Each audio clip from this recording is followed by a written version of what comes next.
পটুয়াখালীর রাঙ্গাবালির চরমন্তাজের স্লুইজের ঘাট থেকে আমাদের ট্রলার ছুটে চলছে বঙ্গোপসাগরের বুকে জেগে ওঠা নতুন পর্যটন স্পট শিবচরের উদ্দেশ্যে। আমরা চরমন্তাজ লঞ্চঘাট পেরিয়ে এরপর আন্দাজচরের সাগর পাড়ের কোল ঘেঁষে এবং অপর পাড়ে সোনারচরকে রেখে এগিয়ে চলছি শিবচরের উদ্দেশ্যে। মাঝে আমরা কিছু কেনাকাটা করলাম। সাগরে মাছ ধরা এই জেলের কাছ থেকে আমরা কিছু মাছ কিনলাম। 50 টাকা দিয়ে মাছগুলো কিনেছি তা দুপুরে রান্নার জন্য। এরপর সে মাছ কুটা বাছার দায়িত্ব নিলেন আমাদের শহীদুল ভাই, যিনি একই সাথে এই ট্রলারের মাঝি। তিনি আসলে মাছ ধরা মাঝি নন, তিনি মাছ কেনেন সাগরে জেলেদের কাছ থেকে মাছ কিনে এরপর তিনি পাইকারদের কাছে বিক্রি করেন। ওনার ক্যারিং বোট এটি, অর্থাৎ মাছ ক্যারি করার যে বোট। এই ফাঁকে আমাদের ট্রলার ছুটে চলল শিবচরের উদ্দেশ্যে। চরমন্তাজ বা সোনারচর থেকে 2 ঘন্টা দক্ষিণ দিকে গেলেই আপনি দেখা পাবেন সেই শিবচরের। এই শিবচরটি এই কারণে নামকরণ করা হয়েছে, বেশ কিছু বছর আগে এখানে একটি জাহাজ ডুবে গিয়েছিল। সেই জাহাজ ডুবার পর এখানে চরটি জেগে ওঠে। সেই জাহাজের অর্থাৎ সেই শিপের একটি মাথা এখানে জেগে আছে, এই কারণেই এই চরের নাম দেওয়া হয়েছে শিবচর। 15-20 বছর আগে চরটি জেগে উঠেছিল, মাঝে ডুবে গিয়েছিল, এখন আবার জেগে উঠেছে। দূরে যে একটি স্থান দেখতে পাচ্ছেন হালকা করে, সেটি হলো শিবচর। আমরা সেদিকে এগিয়ে যাচ্ছি। এই যে আমরা এসে গেলাম শিবচরে। আমাদের ট্রলার শিবচরের কাছাকাছি এসে গেছে। এখানে কিছু পাখি দেখা যাচ্ছে, পাখিগুলো এখানে থাকে। আমাদের ট্রলার পৌঁছালো। এভাবে আমরা ট্রলার থেকে নামলাম। এরপরে ট্রলারকে দূরে রেখে আমাদের যাত্রা শুরু হলো শিবচরে। দৃষ্টিনন্দন এবং অখ্যাত এই পর্যটন স্পটে আসার সময় আমাদের মাঝি শহীদুল ভাই একটু ভয় ধরিয়ে দিলেন। তিনি বললেন এই এলাকায় জলদস্যু আছে, যে কারণে ওনারা এদিকে আসেন না। আসলে জলদস্যু যে কখন কাকে কোন এলাকায় আক্রমণ করে তার কোনো ঠিক ঠিকানা নেই। আমরা কিছুদিন আগে চর কালকিনিতে গিয়েছিলাম, সেখানে শুনেছি ওই স্থানটি জলদস্যুদের আস্তানা। আসলে যেই জেলেরা সাগরে মাছ ধরতে গিয়ে মাছ পান না, তাদের যখন 8-10 লাখ টাকার বিনিয়োগ থেকে কোনো কিছুই পান না, অর্থাৎ মাছ না পেলে তাদের লস, তখনই তারা অন্য জেলেদের উপর আক্রমণ করেন। যার শক্তি একটু বেশি, অর্থাৎ যে ট্রলারের মাঝিদের শক্তি একটু বেশি, তারাই কিন্তু অন্য ট্রলারে আক্রমণ করেন। এরপর ওখান থেকে মাছটা সব লুট করে নেন, ট্রলার লুট করে নেয়, জাল এমনকি বালিশ পর্যন্ত লুট করে নেয়।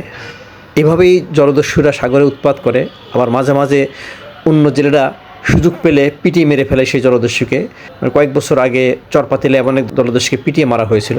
শিবচরে আপনি এরকম কাদা, বালি, পানি এর উপস্থিতি দেখবেন। কাদা বলা যাবে না, আসলে বালি এবং পানি, ঝিরঝির পানি। এরকম পানি আমি চর বিজয়ে দেখেছিলাম। এই হলো শিবচরের পানি। এইখানে আমরা আসার আগে পাখি ছিল, পাখিগুলো এখান থেকে খাবার সংগ্রহ করছিল।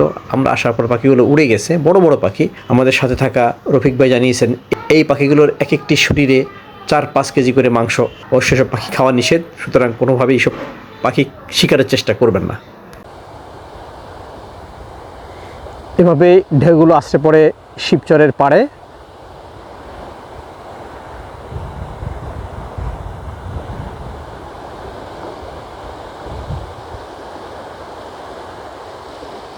বঙ্গোপসাগরের বুকে জেগে ওঠা নতুন এই দ্বীপ। একজন পর্যটক সেখানে লাল কাঁকড়ার সন্ধানে আছেন।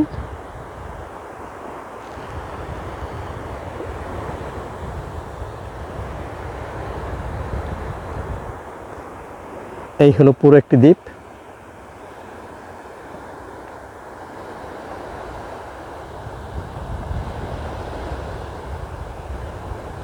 যে পর্যটকরা এখানে আসতে চান, যারা আসবেন, তারা অবশ্যই উৎসাহ নিয়ে আসবেন, হালকা সাহস রাখবেন, কারণ 2 ঘন্টা সাগরের মধ্যে ট্রলার দিয়ে পাড়ি দিতে হয়। অবশ্যই শীতকালে আসবেন, সাগর তখন অনুকূল থাকে, জোয়ার ভাটা হিসাবে মিল করে আসতে হবে। এই হলো শিবচর। কোনো গাছপালা নেই, ধুধু বালু চর, হালকা পানি আছে। একসময় এটি হয়তো ভালো পর্যটন কেন্দ্র হবে যদি বাংলাদেশ পর্যটন কর্পোরেশন সেই বিষয়ে উদ্যোগটা নেন।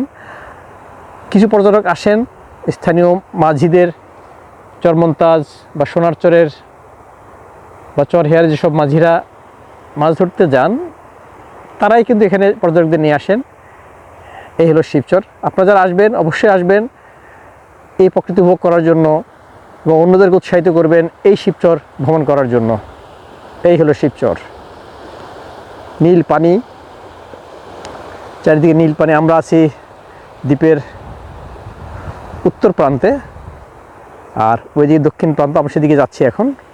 শিবচরে আসলে এমন জেলিফিশও পাওয়া যাবে, মরা জেলিফিশ, বিষাক্ত। আর এই যে গর্তগুলো আছে এগুলো প্রমাণ করছে এখানে লাল কাঁকড়াও আছে। লাল কাঁকড়া বিকেলে ওঠে, এটা আমরা জানি, আমরা সোনাদি দ্বীপে দেখেছিলাম বিকেলে তাদের মিছিল নামে। এই যে আরেকটি বড় জেলিফিশ, একটু বড় জেলিফিশ।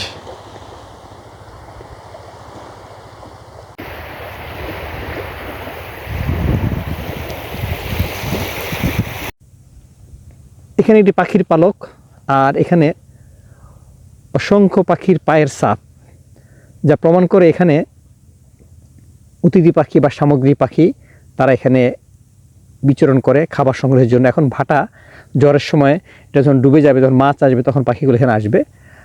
এই যে পাখির পায়ের ছাপ, এই যে পাখির পায়ের ছাপ।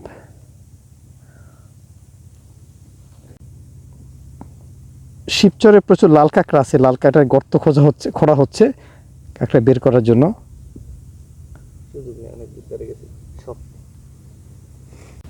আমরা ছুটছি লাল কাঁকড়ার সন্ধানে, কাঁকড়া ঢুকেছে।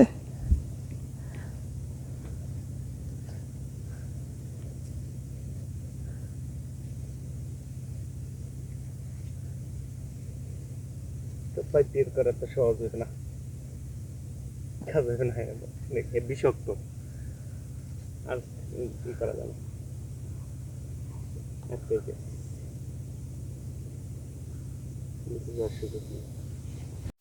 শেষ পর্যন্ত আমাদের রফিক ভাইয়ের কাঁকড়া খুঁজে বের করার চেষ্টা ব্যর্থ হলো, কারণ এখানে বালিগুলো বেশি শুকনা।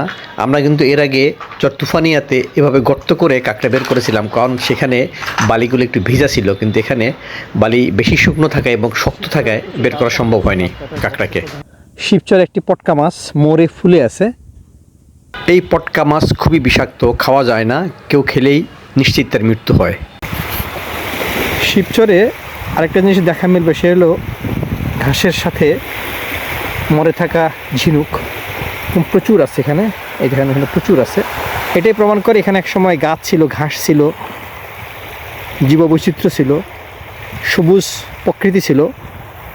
ঘাসগুলো মরে গেছে। গত বছর আমাকে একজন ছবি পাঠিয়েছিলেন, তখন ঘাসের অস্তিত্ব ছিল। এই যে শিবচরের ঘাসগুলোর অস্তিত্ব প্রমাণ করে যে একসঙ্গে ঘাস ছিল, হয়তো আবার গজি উঠবে, যা হয় আর কি। এর মধ্যে ঝিনুকগুলো মরে আছে। এখানে বন বিভাগ গাছ লাগিয়েছিল, কিছু গাছ প্রাকৃতিকভাবে জন্মেছিল কিন্তু পরবর্তীতে মরে গেছে। কিছু জংলা জাতীয় গাছ, কিছু বড় বড় গাছ সবই এখানে ছিল। আর সেই সবুজ বনাঞ্চলে বা সেই সবুজ গাছগাছালিতে ছিল পাখিদের আবাস, কীটপতঙ্গ। এখন সেই গাছপালার অস্তিত্বই নেই, একেবারে বালি, কাদা আর পানি।